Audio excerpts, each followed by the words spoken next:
Hello and welcome back. This is episode 31 of Ghost Creatures and Scares Oh My. This episode is called Robert Johnson Deals with the Devil and Satanic A-listers. In this podcast, we take the entity featured in each episode of the popular show Supernatural and explore creepy real-life stories, myths and legends that surround the theme. This week we're looking at episode 8 of season 2 of Supernatural called Crossroad Blues. When two highly successful professionals die after claiming to be haunted by Hell Hounds, Sam and Dean investigate the local dive bar and discover it sits upon a site where a deal-making demon has been making people's dreams come true in exchange for their souls. Dean summons the demon to exorcise it, but is horrified after it reveals the painful truth about John's death and tempts Dean by offering him the one thing he wants more than anything, his father. Ooh, welcome back. It's been 3 weeks. Yeah, a little bit of a break. Hiatus. I wonder if anyone's missed us. I'm sure all of our dying fans have. Haven't had any messages.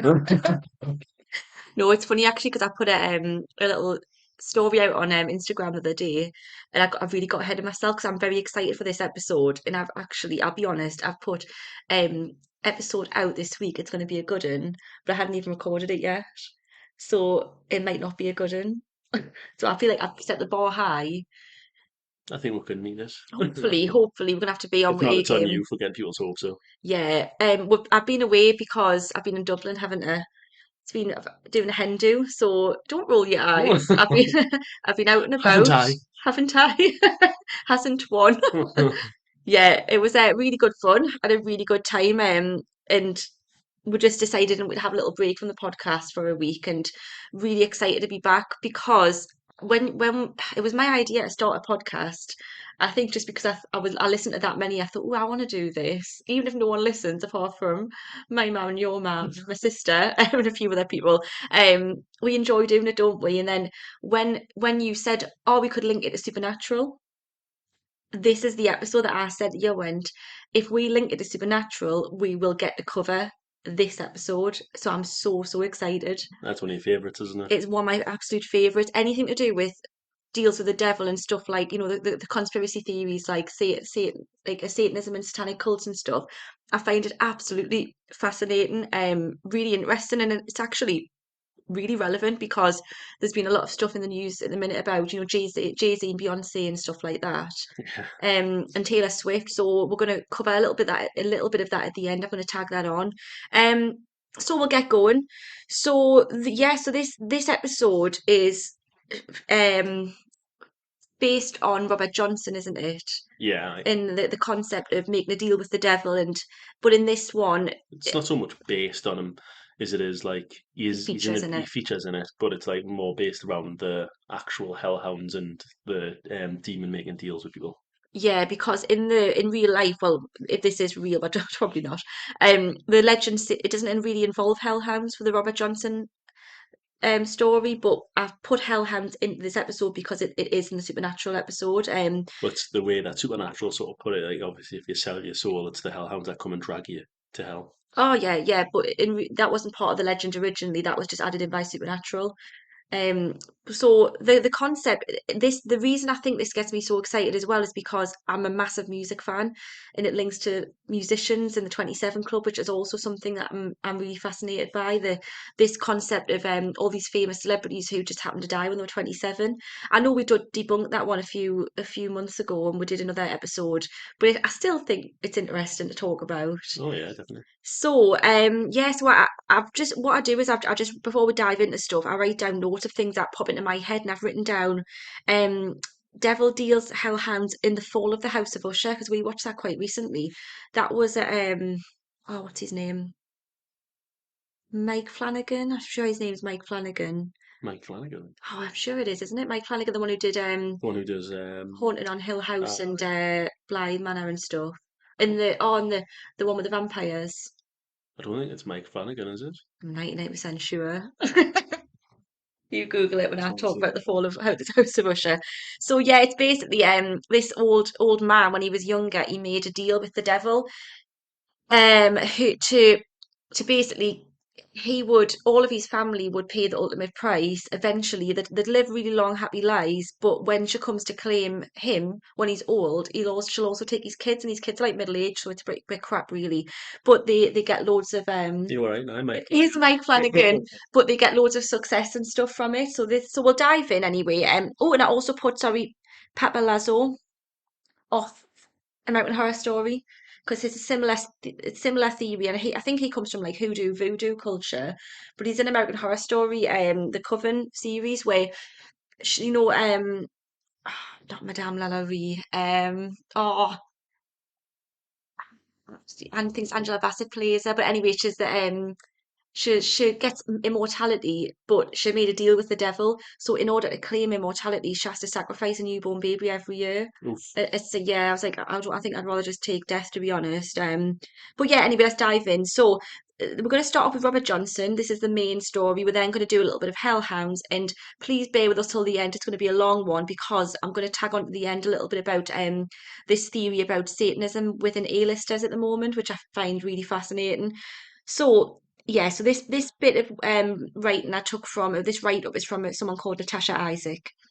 So Robert Johnson was a guitar virtuoso who played across the South in the early 1900s, but much of his life remains a mystery, leading fans to fill in the blanks with outlandish myths. Robert Johnson was one of the greatest blues musicians who ever lived. In fact, I'll just put in the people like I think it was like Keith Richards and Rolling Stones and loads of other musicians were absolutely fascinated by him. They said he's like the best musician that ever lived. You know what I mean? He's that famous. And theories go that his blues style it was slightly crossing over into rock and roll, and it Hmm. influenced all these people like Rolling Stones, Bob Dylan, Eric Clapton, and I think the Beatles as well, like John Lennon and that. So a really pioneering musician. Not much is known about the man whose unique playing, style, and imaginative lyrics influenced generations of music icons from B.B. King to Bob Dylan to the Rolling Stones and Led Zeppelin as well. He was a whiz on the guitar, Eric Clapton said, that when he first heard a Johnson recording, I realised that on some level I had found the master. His brief life and mysterious upbringing fueled the legend that he sold his soul to the devil in exchange for his preternatural talent. The public has only ever seen two confirmed pictures of Robert Johnson, and most of what we know about him comes from scant historical records and history told. Robert Johnson, the man before the myth. So, not much is known about his early life, though some facts have come to surface in recent years. We know now that he was born Robert Leroy Johnson in Hazelhurst, Mississippi, sometime in May 1911. He was born out of wedlock after his mother, Julia Major Dodds, had an affair with a field hand named Noah Johnson. Julia's husband, a successful farmer and carpenter named Charles Dodds, fled town before Johnson was born on account of him sharing a mistress with an Italian businessman named Joseph Marchetti. Three black men had already been lynched in Hazelhurst that year, and Charles Dodds didn't want to be the fourth. Disguising himself as a woman, Dodds escaped to Memphis, Tennessee, leaving his wife Julia destitute. Most of her 10 children followed their father to Memphis, and soon after she had Robert. When Robert Johnson was 7, his mother remarried and moved to Robinsonville, Mississippi. Reluctant to pick cotton, Johnson instead turned to the guitar and the diddley bow, a string nailed to the side of a shack with a glass bottle nestled in it as a bridge. The diddley bow was his introduction to music making. He spent a lot of his time at juke joints, stores, and private homes where black residents could mingle and dance after hours. Watching early pioneers of Delta blues like Son House and Willie Brown fueled his desire to pursue music professionally. So we're talking about a period in the South of America where black people were very much still living a very dangerous life. It Yeah. was very dangerous to be black in those times, and he was poor, downtrodden, and this is where the obviously blues music evolved from slavery, but in this time of the early 1900s, it was evolving into a more of like a what we would know as blues today. Yeah. But those ambitions came to a halt when he married his first wife, Virginia Travis.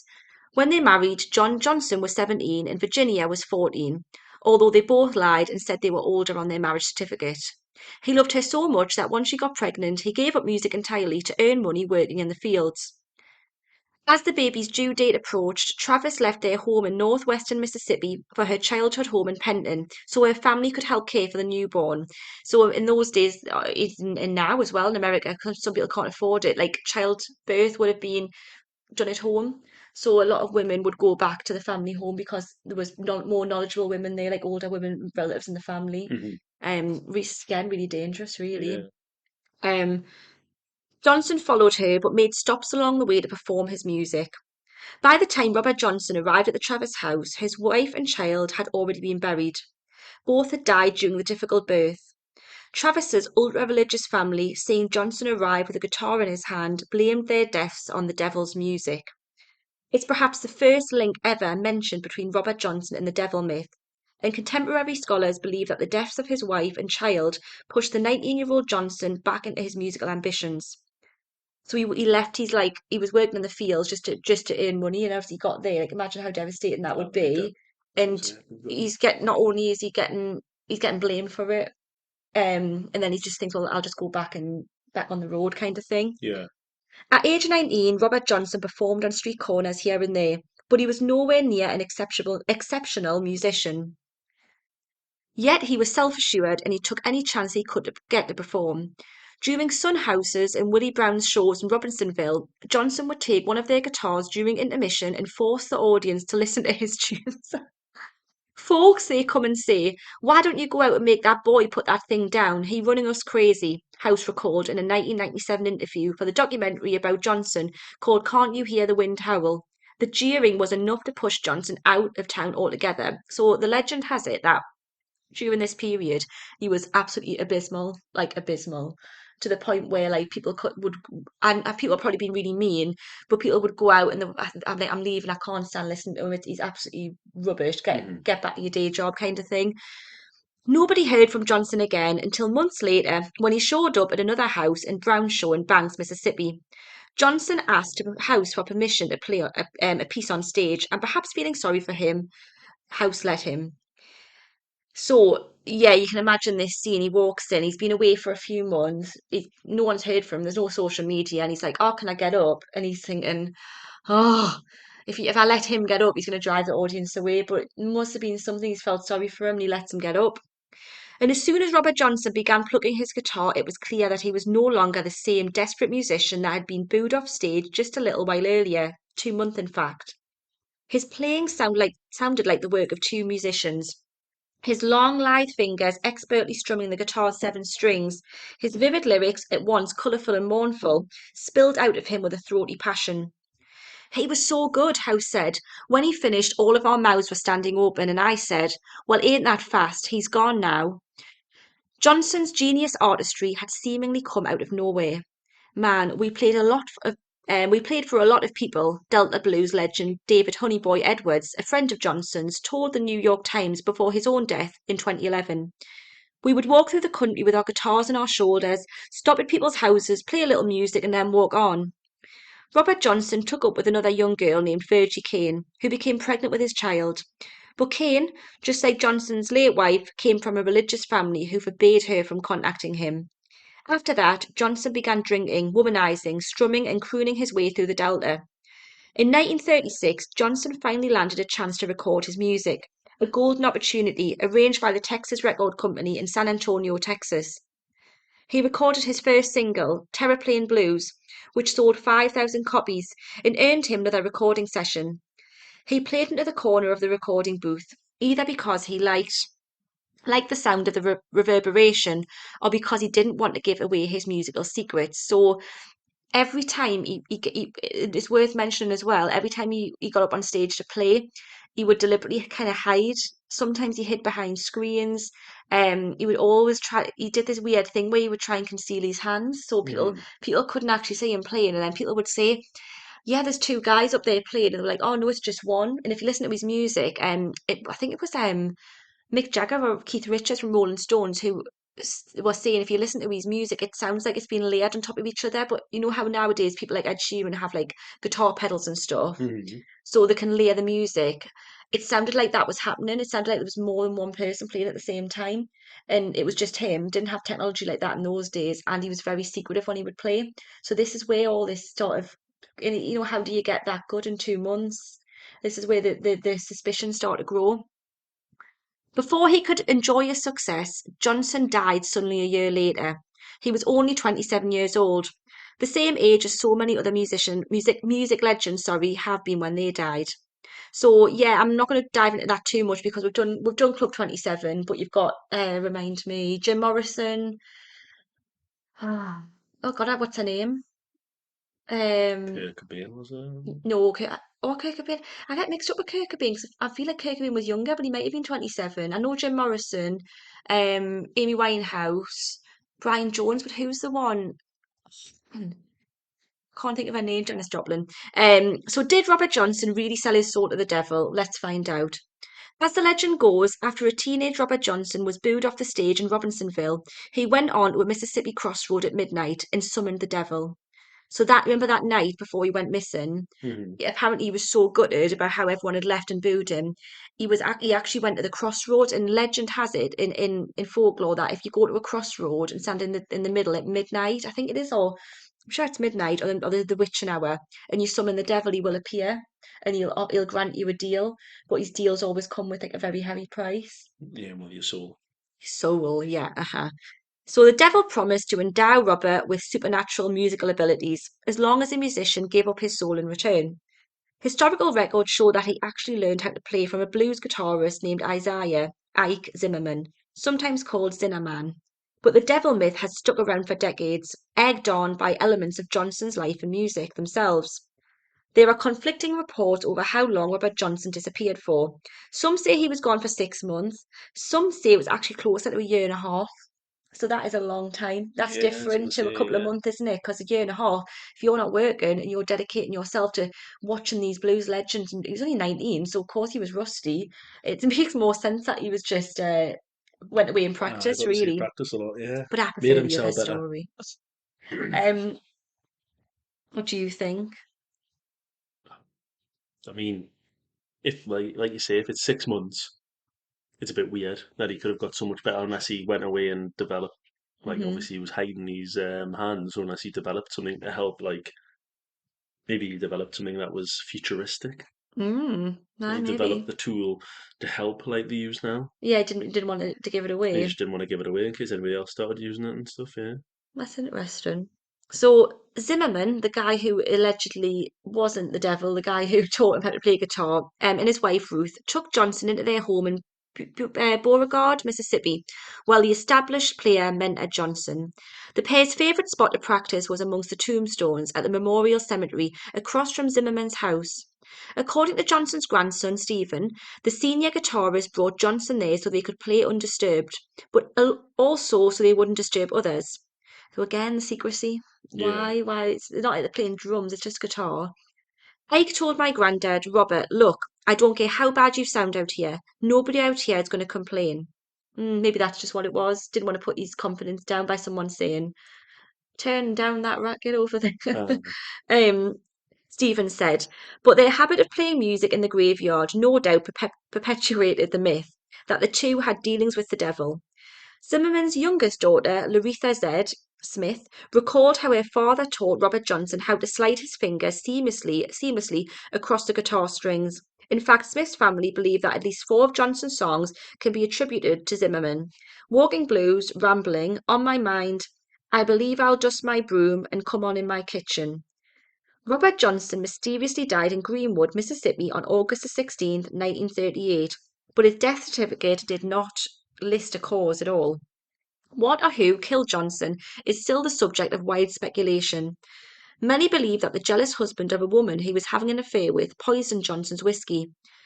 Decades after he died, someone checked the back of the death certificate and found a note saying the owner of the plantation where Johnson had died thought he'd been killed by syphilis. He was like womanizing a lot, so maybe and syphilis, if it's left untreated, can cause mental illness and all sorts. yeah. Sadly, if he had been alive just 4 months later, Robert Johnson could have performed at Carnegie Hall in New York City.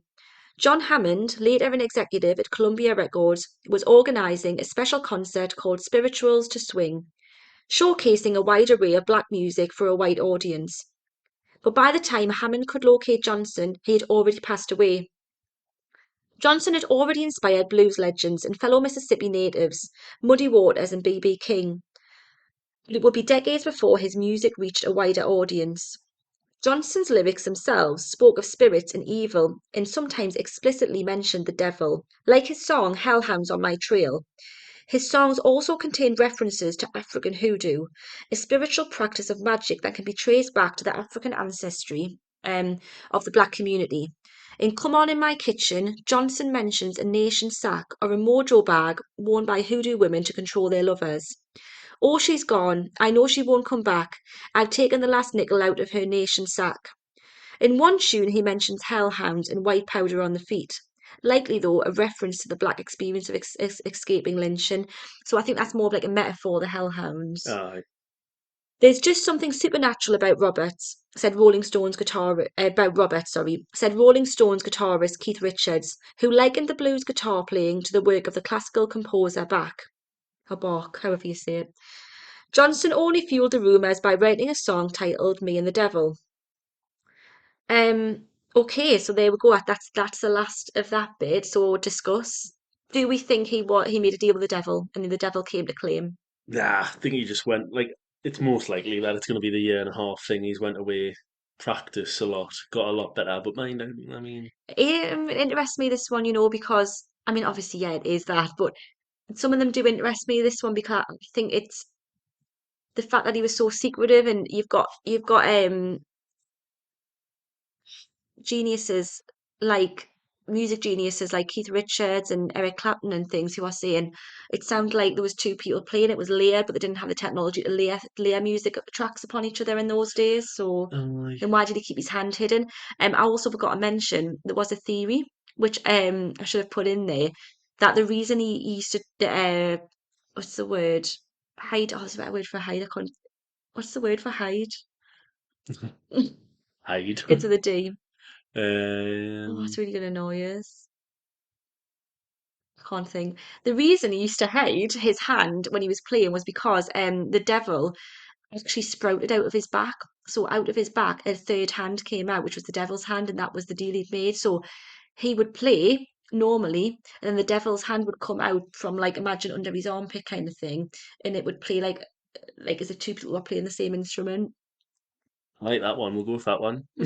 Yeah, it's interesting that, Yeah. isn't it? And that's why I used to hide. I just So think he was clearly just really talented you just and needed just time to needed hone time to it. hone it. Yeah. Yeah. Plus, not to mention, like maybe he just needed a bit of time off because his head wouldn't have been in a good place from what happened With his with and he was his only wife. 19. Imagine going through Yeah, that at with 19. his wife and his kid and stuff. So maybe he just Yeah. needed some time to get himself sorted, and then he came up with the songs and stuff. Yeah. It's interesting though that he died at 27, but I mean, is that interesting because he died at 27 and people have based this 27 thing around him? So, you know what I mean? But a lot of people say that all of these celebrities have had something to do with the devil and the devil has come for them at the age 27. Yeah, But we've talked about this, haven't we? The amount of celebrities who've died at different ages. It's actually, the percentages aren't really that different.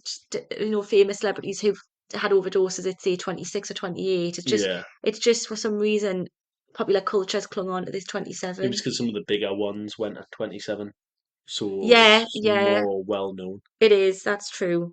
So part two, we're going to go on to hellhounds themselves. So what do you know about hellhounds? Giant dogs from hell. Scooby-Doo. Scooby Doo? What? Well, yeah, but in my head, like that's a Scooby. Like, right, hear us out. I love Scooby Doo. You think Scooby Doo's a hellhound? No, obviously not. But Right. no, but I think Scooby Doo is quite a scary dog. Like if I saw Scooby Doo in real life, them The type Great Dane? Great Danes, yes, Great Danes are scary, scary dogs. No, I'd imagine it'd be more like giant monster dogs. Oh, see, in my head, they're like, do you know those dogs that are in Resident Evil? I don't know what they're Or called. they're like Rottweilers or something, aren't they? I don't know if they're Rottweilers.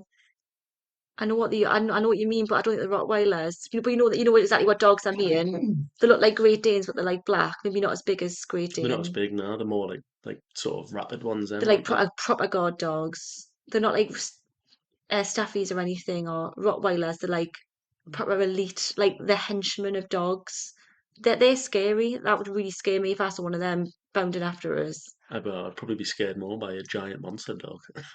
Yeah, so oh, because a lot of time hellhounds are like they're not just dogs, they're like dogs on Like steroids kind of thing. monsters, Yeah. yeah.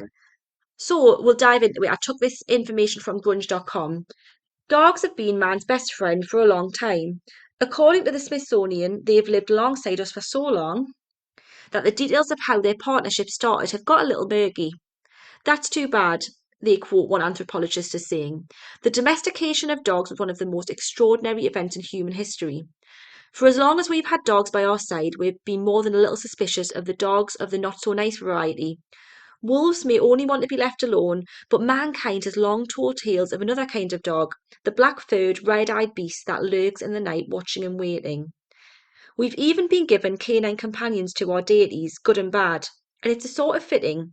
Many of these otherworldly beasts are tasked with guiding our souls to the afterlife, or guarding the gates to make sure that no trespassers get in, or restless soul escapes. Who are these hellhounds, and how did they evolve from our most trusted companions? So hellhounds is actually a pretty broad term that covers what's two distinct groups of dogs. First, they are literal hellhounds, beasts that Britannica says have traditionally cropped up in the world's mythology, usually standing guard at the underworld. Yeah, these are the dogs I'm thinking. Anubis. That's the dog I'm thinking. Yeah, aye. What are they called? Were you Googling that there? Yeah, well, on there it was saying that they were a breed of Doberman or something. Doberman. It's Doberman. I knew it wasn't a Rottweiler. It's a Doberman. I will say that they are the most terrifying dog, the Doberman. I really think they are like the head of Anubis. Anubis. I would say Anubis. It's definitely Anubis. I would say Anubis. Oh, you say tomato, I And say I would say you're tomato. wrong. Well, um, like I was thinking like something more like Cerberus, never heard of just that. not with three heads. Cerberus, is that the dog off Philosopher's Stone? Well, I mean, I suppose, yeah, fluffy, Yeah. but it's not. It's got three heads. Just that's the only reason. But I mean, like more so like the ones that you'd imagine like to be sort of Hades' See, pet. it's funny because I think when I say hellhounds, I think in your head you're thinking of like this mythical man dog kind of thing. I'm just thinking of a Man really dog, like like a big muscly dog that's like a devil. yeah, huge. I'm thinking of just like a Doberman that's just rabid, like will tear you from limb to limb, but it's a normal dog. So literal zombie dog of Resident Evil. Oh yeah, that they terrify me. Imagine that. Or the kind of dog you see when you're They abroad. would be worse than the zombies on that though, wouldn't they? Like, Oh yeah, they'd be imagine one of quicker. those things like coming at you. Phew. You wouldn't have a chance to even think. Um, I wouldn't anyway. Lads, just give us a minute. What are we gonna do? What are we gonna Scooby Doo. Would have got away with it if it wasn't for these pesky kids. do? So there's something otherworldly and divine, and there's something else that wonders our world. A different kind of hellhound that's no less terrifying, but slightly more real, perhaps. Folklore is rich with these tales of spectral hellhounds that haunt our world. And according to Kirsten Carr of Utah State University, the black dog is particularly popular in the tales of the British countryside. Many areas like Lincolnshire, East Anglia, Devonshire, and Somerset have their own black dog and a set of legends that have grown up around them.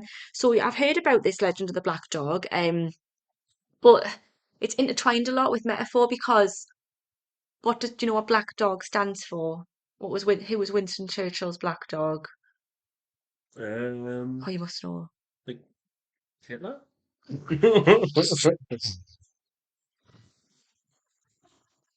No, but yes, I like that. Depression. Oh, all The right. black when people say they've got the black dog following them, it means depression. Is it? Yeah, you know, heard that the black I dog. don't think so, like. Oh, I was it's assuming that you tickled meant like an us. enemy or something. No, no, I like it. Considering you're like linking it to Well, Hell Hounds. Winston Churchill like really suffered badly from a lot of leaders did. Lincoln did like suffered badly from depression, and people like the metaphor. But there's also like this theory that the black dog is a demon, the hellhound dog that roams tends to be south of England and like the countryside. The hellhounds, sorry, of folklore are no less terrifying than those of mythology. Their appearance is almost always described as terrifying and malevolent. They are often associated with cemeteries, graveyards, or places where executions or particularly violent murders have once taken place. And whenever they appear, they're usually said to be an omen of death. So again, we're getting these animals that are what they call it. being like a foreshadowing of death. Hmm. Yeah. Yeah.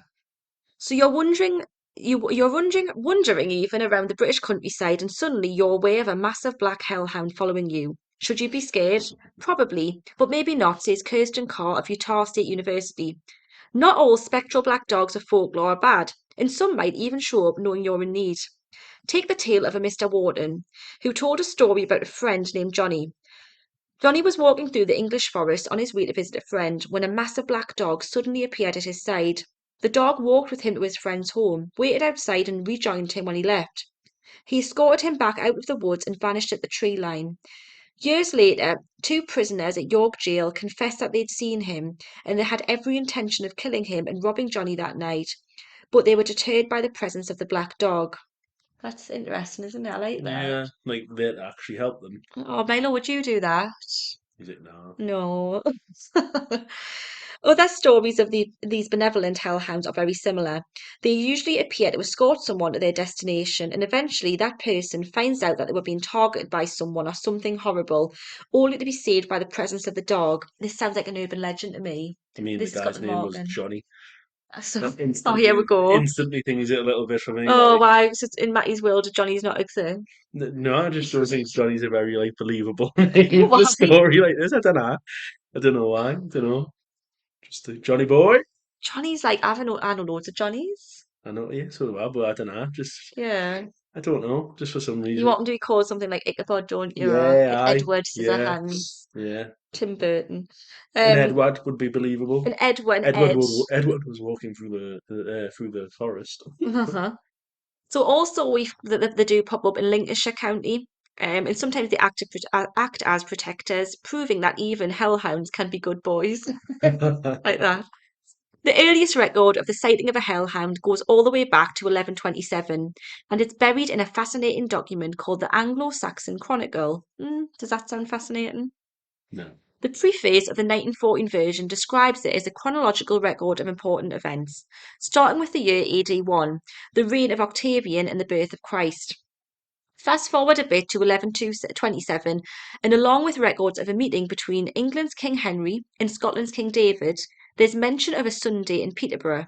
People began reporting seeing a group of hunters, but they weren't exactly earthly hunters. These hunters were black and large and loathly, and their hounds were all black too, with wide eyes and um, ugly bodies, and they rode on black horses and on black bucks. Could that not just be shadows? Could there not just been like people who looked like we shadowed because it was dark?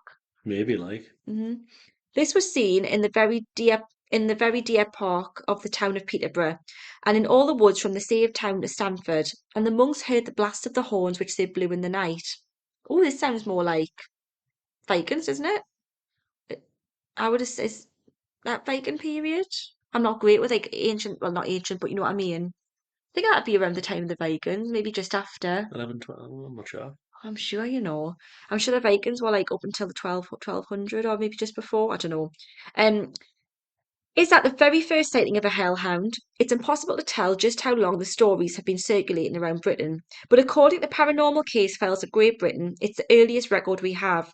Whatever was seen that night, it was important and frightening, enough to list amongst the diaries of kings and queens. Among the different kinds of hellhounds that are those that run with the wild hunt, and there's so many different cultures that have similar stories of hunts. Well, it's enough to make even the most cynical people start to question. So yeah, there's this like the idea that it pops up in loads of different cultures, like the Hat Man. It's like it's what we're saying. It gives it a bit more credence because you're like, well, how do these people all have the same? Yeah, it We've becomes more talked about this believable, before, doesn't it? haven't we? According to Norse mythology, the wild hunt motive spans the ancient and the modern world, particularly in Northern Europe. It's alternatively called the terrifying ride, the raging host, or the Azidaria, and you don't want to be around to see it. Anyone who catches a glimpse of them is likely to get swept up by a rider, and if they're fortunate, dropped off miles away. So it's like it reminds me a little bit. The Wild Hunt. It must be like on Lord of the Rings when those things are riding around on the horses and they pop their head over the tree trunk. That's what I'm thinking. You mean and that's cool. They're the Dementor things. The Mentor Well, yeah, things. but she's obviously ripped them off. You know what I mean? They look like Dementors on the They do horses. look like the Mentor, I'll give you that. That's what it reminds me of. The leaders of the hunt vary too.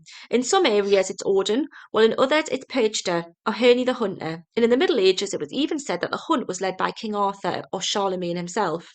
In Wales the hunt was led by Gwyn ap Nudd, the Lord of the Dead, and his hell hunt were a little different, completely white, except for their blood-red ears, and their ride was said to herald imminent doom. Do you know what I read recently? Mm. Because you mentioned King Arthur. They're actually searching for Excalibur. Ooh, I thought King Arthur was just a legend. But I think he was sort of based around a real. Don't know. I could be making this up, but I'm guessing it must have been based around a real person or a real thing. So they're Mm. actually searching for Excalibur. Well, and that's the sword, isn't it? Yeah, Yeah. but they're searching like they've like narrowed it down to a few places, and they're actually looking to see if they can find it. But apparently, according to Oh, them, there was two different Excaliburs, two swords, right. because there was the one that was obviously in the stone. It's the one that Arthur pulled Yeah. from the stone to become king. But then there was apparently they said that one that he died with. It sunk to the Mm. bottom of the lake, Oh, yeah. Because apparently that's where and the that's why he's legend is like that he'll twice in the rise place. again to save England in its hour Yeah, of need. That was the legend. yeah. So apparently they're searching for him. Hmm. He'll pull it out the stone. Dun, dun, dun. You Mate, oh, imagine. imagine? Oh, I'd be a good king, wouldn't I? No, Oh, I think I would. be queen, wouldn't Nah, I'd be you? king. Yeah, Stuff that. it's true. It's true. Lord Farquaad. Like quad. 100%. You Definitely. definitely strut around with fake legs on a horse. Fake legs. Make you look bigger. Oh, I want to be king or queen. Little Um, stool to help you get down. yeah, I would need it. Oh, I'd be a bit of a tyrant. I think it'd go from There's no thing about it. You 0 to definitely would. 60 quite quickly, wouldn't it? Yeah. You'd have to watch out. And I'd leave. I'd have to leave the country. Leave. Good luck with that. I have the God stop Off you. with his head. Hey, at least I amused myself. Okay, so what happens after we die? There's lots of different variations of hellhounds linked into the afterlife as well. The hunters usually ride in midwinter, so these hunters that ride around with the hellhounds at the side. Tend to be in the cold, dark time of year, which maybe just it explains the noises themselves. They're always in the company of their horses and their hellhounds, and they always seem as if they're walking the living world and the dead. What happens after we die is one of the great mysteries of the world, and cultures across the world have tried explaining just where we go when we leave the land of the living. A surprising number of them have hellhounds that either act as spirit guides to take souls to their final resting place or as guards of the underworld. The most famous is probably Cerebrus. Have I said that right? Cerberus. Cerberus, the three-headed hound of Hades. He was one of the monstrous children of Echidna. Echidna in Typhon. Yeah. Well done. And a sibling of that, well done me. And a sibling of the Hydra in the Chimera. Chimera. I would say Chimera. And according to some myths, those three heads may have just been a more convenient way to depict him in art. Hesiod Well, I'd assume that one. claimed he actually had 50 heads, while Pindar said he had 100, which would take a lot of time to draw. Cerberus Cerberus. Cerberus isn't alone though. The ancient Egyptian pantheon had Wepawet, Wepwawet, a wolf god whose name means the opener of the ways. It's believed that he was the one who guided souls on their path through the afterlife and was eventually absorbed into Anubis and Osiris. And the Aztecs had Zocliti, Solotl in it. it's Xolotl, a dog or dog-headed god who carried both the sun and the human soul. Then there's Garmin, the Viking Age dog horse mythology, who says has been connected to the Hound of Hell. He's also been linked to another massive canine, Fenrir. And while that link is uncertain, we do know that he and the underworld were invariably connected. So there's lots of stories. We're gonna really dive in now really quickly to some real legends of hellhounds. Well, I say real, it's as real as this Johnny guy. So it's whatever you believe it to be, really. Thoughts so far on the hellhounds before I give you another story. I mean, yeah. You believe in them? If you're going to believe in demons and the like, I would imagine hellhounds come hand in hand with it, don't they? Let's have a little look. So many towns and counties across Britain have their own hellhounds, but the most famous is possibly Black Shuck. Heard of this? Britannica says he's a Bog West, which is a monstrous dog that only comes out at night. In some stories, he's particularly easy to recognise because of his one single eye. Atlas Obscura says that Black Shuck was said to live in the area around Leiston Abbey, and sightings of him go back 500 years. The most famous story is that on August the 4th, 1577, Black Shuck broke down the doors of two churches, the Holy Trinity Church and St Mary's Church, and ran through the congregations gathered there. During the first attack, which led to the collapse of the church steeple, he reportedly killed a man and a boy. In the second attack, he made a beeline through the crowd, heading for the two people who knelt in prayer. They were dead before they knew what hit them. And sightings have continued for a long, long time. According to the Eastern Daily Press, a man was driving his cart along a nig in Norfolk in 1893. A massive black dog, who the driver's companion later identified as Black Shuck, stepped out into the road. The driver refused to swerve for him, and when the cart collided with the dog, it burst into flames. Ooh, that's what you get. You Yeah, gotta aye. stop for a You got to dog. stop for a dog, aye. I would stop for any. I stop for anything, even like birds and stuff. Well, you should. The driver was dead within days, and the dog was never seen again. In 2014, Black Shuck was in the headlines again. The Daily Mail proclaimed, "Is this the skeleton of legendary devil dog Black Shuck who terrorised 16th century East Anglia? Folklore tells of a 7-foot hellhound with flaming eyes." The article went on to claim that archaeologists working at Leiston Abbey had uncovered the remains of a 7-foot long dog, which appeared to have been buried at the same time that Black Shuck was terrorising East Anglia. So, was there a massive torch and pitchfork party that ended with a massive success? Not exactly. The archaeologists at Dig Ventures were horrified when they found that their discovery was reported in the Daily Mail, with head archaeologist Brendan Wilkins writing of the article. How on earth did this happen? How could we contain it? And was this the end of any shred of archaeological credibility I would ever have? So basically, he's saying that's like a load of rubbish. Um, and if he was to come out and say that it was actually true, like you'd get be a laughing stock kind of thing. Aye. Fortunately, it wasn't, and while it wasn't Black Shuck, it was pretty cool. What they found was the skeleton of a dog that stood about 2.5 feet at the shoulder, about the size of a Great Dane.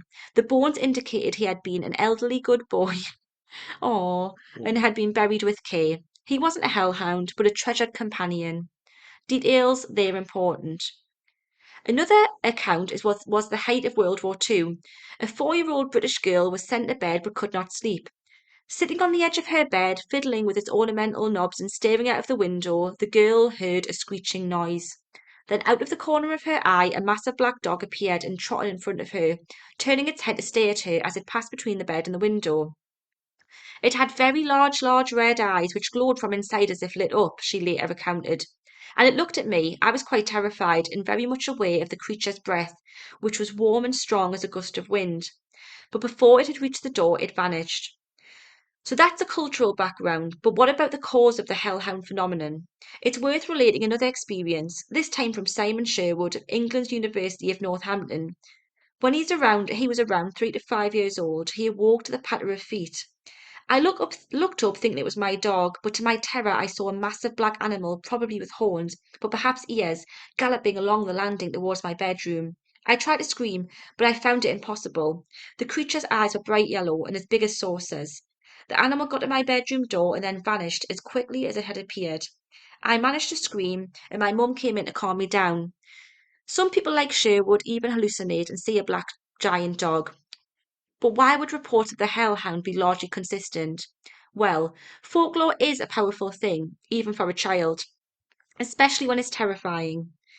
Tales of ghost dogs have been floating around England for hundreds of years, and I'm willing to bet that they'll be around for hundreds more.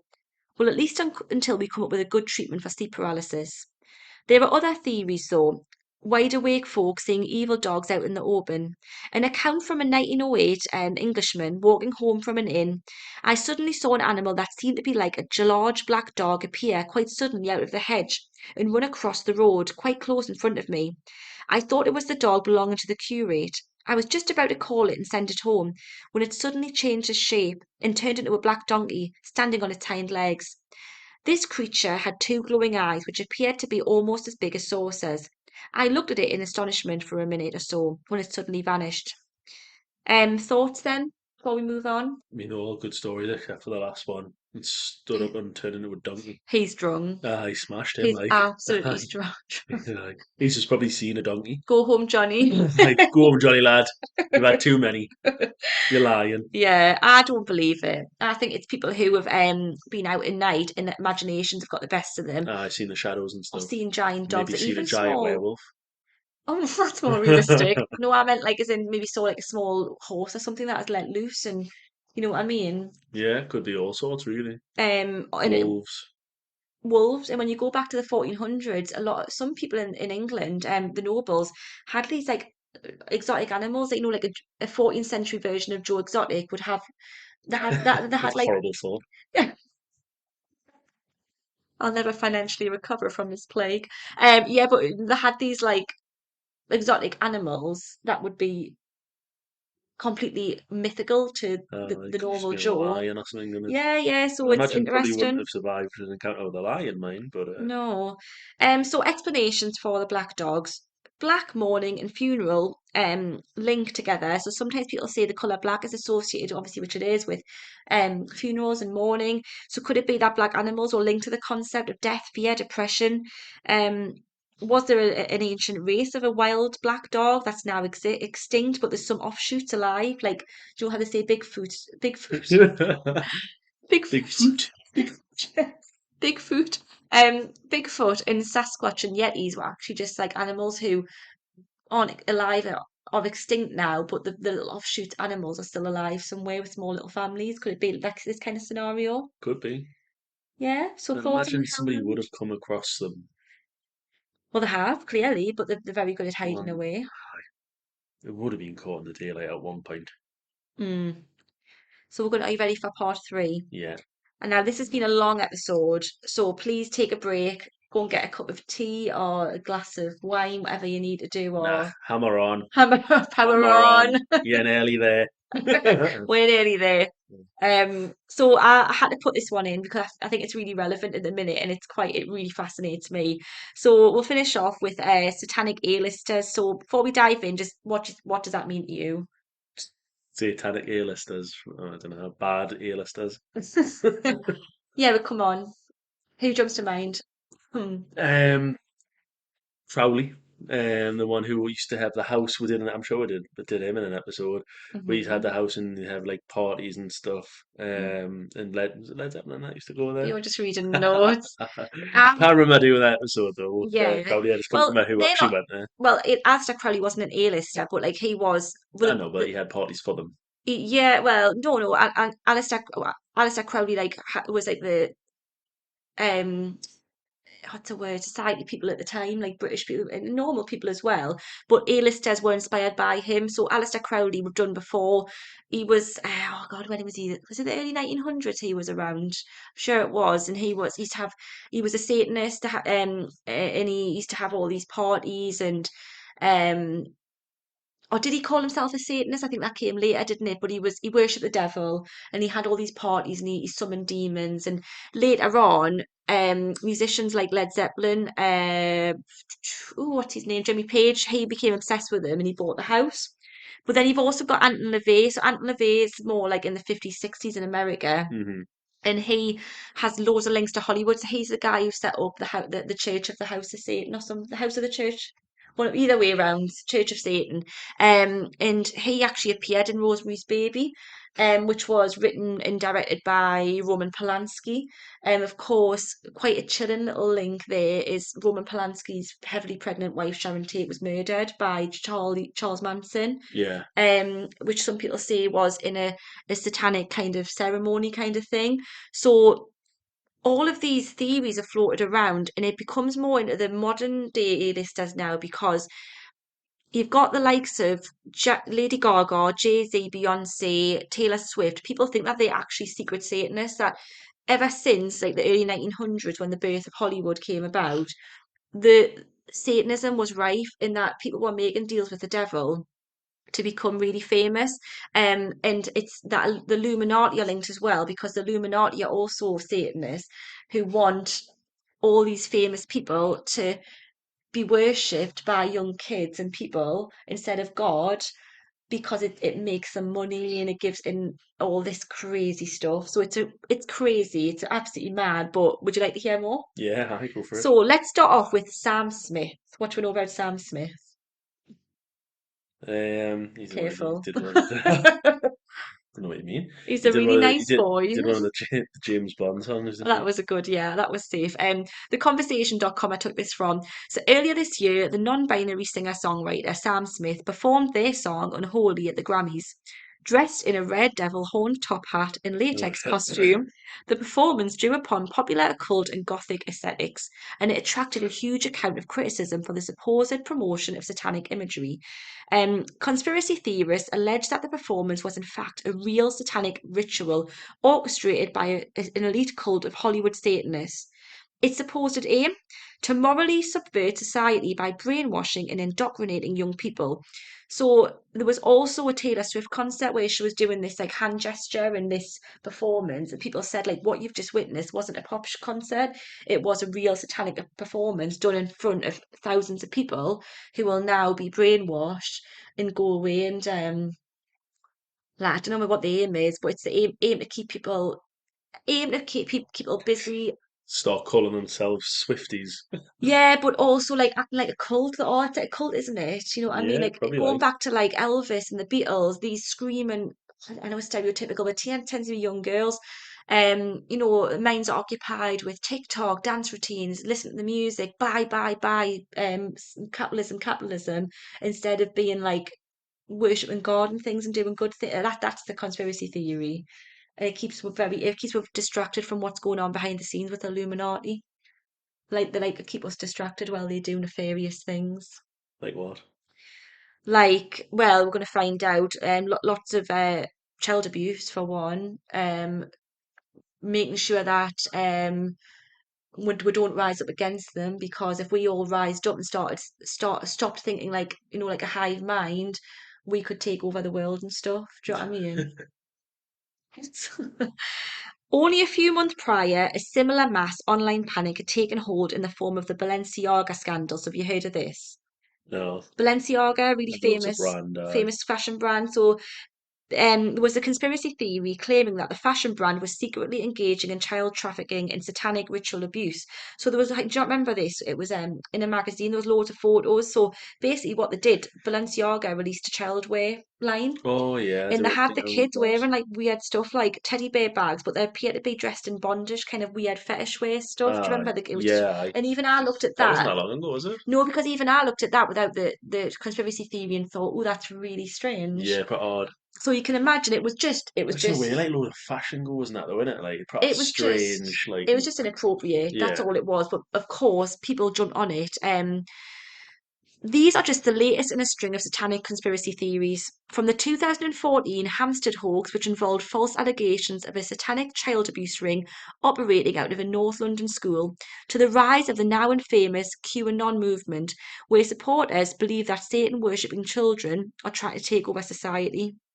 So there was like a people saying basically where this child abuse things come from is that people say that there's Illuminati and all these famous A-listers or like sometimes like do awful things to children, but sometimes like they drink the blood of kids, and that's how they stay young. It's not the Botox, it's not the fillers, it's not the like easy lifestyles and access to medical care. It's the drinking human blood. Yeah. You know what I mean? So it's all Aye. and it's a and do you not remember the pizza one?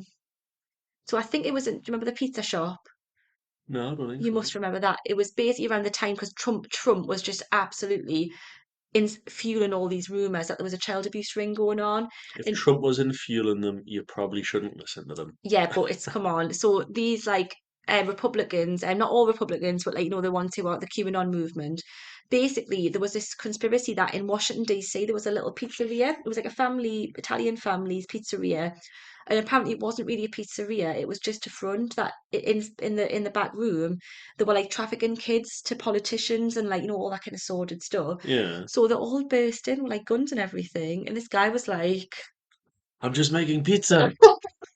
Gone anchovies. Uh, And like they literally raided the back room. There was nothing there, and it was just like no one was hurt. But like, imagine how scared. Like, just be aye, like, what on aye. earth? There's also been links to like shock horror, the COVID vaccine. People think that the COVID pandemic was a conspiracy theory, that it was just it was a ruse to get all to have this death vaccine that'll start killing off earlier to reduce population and stuff like that. Thoughts? Oh, I don't know. Just mental, isn't it? So, there's also some of the celebs that are linked to being Satanists is Tom Hanks. He's apparently a rife Satanist within Hollywood. He's actually apparently believed to be involved in the murder of this young guy, kind of thing. Jay-Z, who makes a lot of symbols and things with his hands that are apparently like the Illuminati symbols. Obviously, you can imagine Beyonce goes hand in hand with Jay-Z.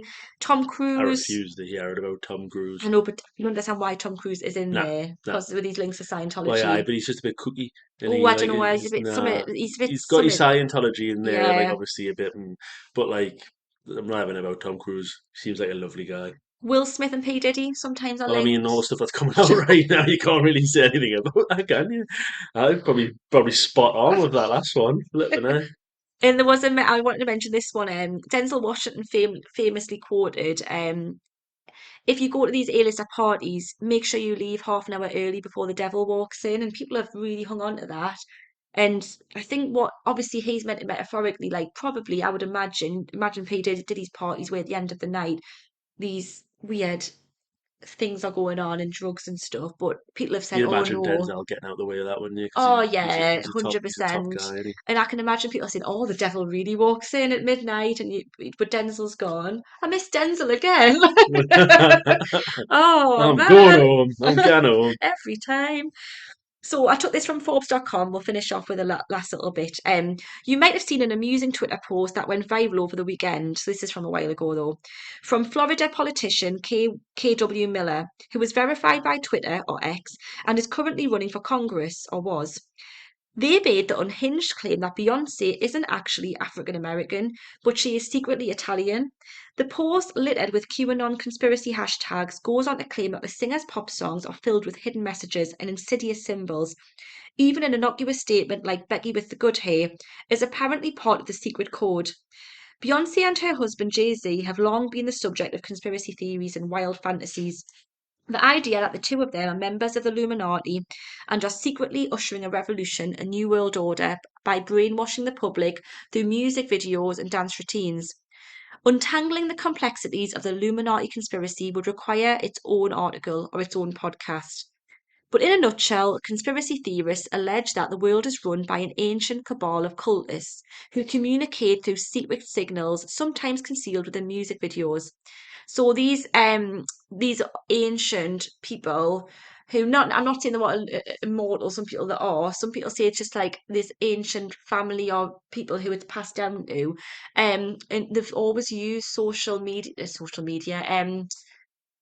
They've always used celebrities to kind of influence. So going back, it would have been like your likes of silent movie stars all the way through to Hollywood stars and now musicians. Do you know what I mean? Probably now TikToks and YouTube influencers, and they use them. That they get them on board. They'll get them and say, right, okay, Justin Bieber, you're like a new brand new face. Do this, do this, do that. In return for doing what we want you to do and indoctrinating the public, will ensure you've got success and money and stuff. Um, it's a bit weird that these supposedly all powerful people can't just speak privately or send text message to one another, but that's the idea. The theory distracts adherents from real issues like economic equality and climate change. So yeah, so it's basically like let us focus on, oh, I want to have like that outfit, I want to dance like her, I want to look like her, I want to listen to that song and stuff, rather than actually what is going on in the world and why are we getting away with climate change and inequality, racism, sexism, trafficking, you know what I mean? Hmm. War. And they get away from all of these by pushing the idea that valuable information can be gleaned from phrases like Becky with the good hair, rather than, say, becoming more informed about politics and power dynamics. So it distracts young people. Young people are really powerful. If young people are passionate, they tend to be the ones who um, write the most, create the most, but they're not creating anymore because they're in the bedrooms on their heads are in a phone and they're stuck watching like zombies, TikTok. I mean, how many people right now are sitting flicking through Instagram or they're listening to this, but they're having a little look at a TikTok at the same time. When in the past, people would have been really thinking about things and campaigning and standing up, you know. Depends on how you look at that though, because you're saying like, people aren't creating as much as they used to, but Mm, I mean, they're probably creating more now. It's easier to create. mm, Depends on how you look at what creation is, I don't because agree. as much as I don't like TikTok and Mm. stuff, they are still creating stuff. Yeah, they're creating inane videos more like 98% of I'm the still time. creating it and making money from it.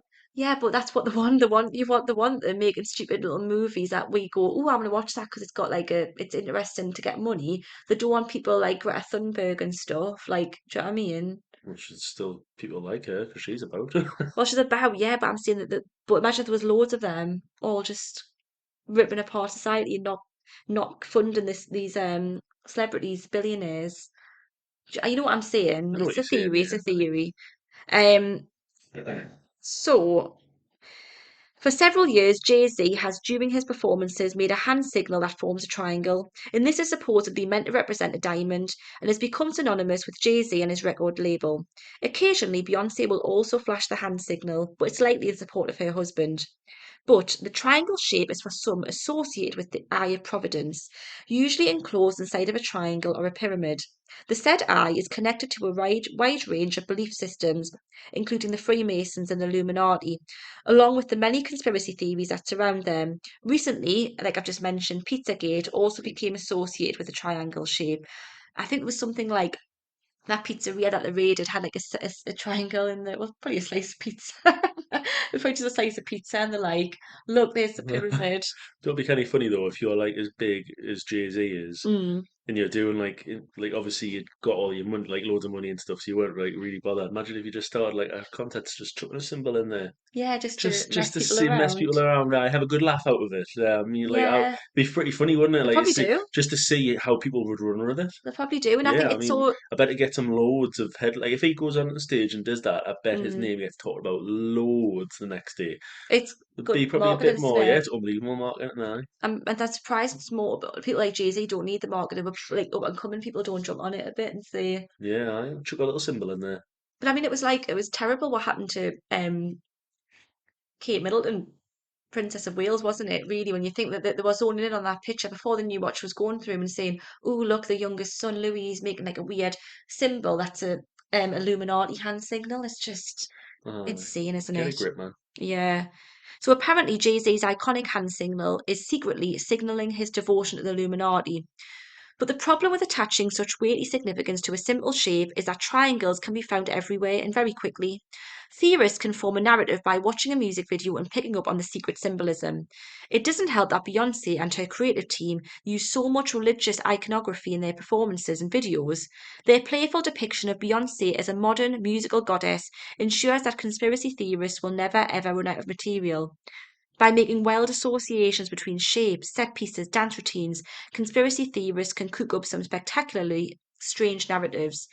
Beyond that, the imaginary Italian identity of Beyonce adds to the idea that she was actually descended from a powerful bloodline of Illuminati cultists, as well as theorists craving a new deception to uncover. Why does she have to be Italian to be? Yeah, they were saying that she's actually secretly Italian and she's actually comes from this long line of like Illuminati people and they've just pretended she's African American, which is so offensive because Beyonce does so much like work for Black Lives Matter and like that black rights and stuff like that. It's just crazy. Ah, And but also they're saying there that how she's like she calls herself Queen, doesn't she, Queen Bee? yeah. So people are saying, oh well, she's trying to make herself a goddess and a living goddess, and she's wanting us to worship her like instead of God, and it's just crazy.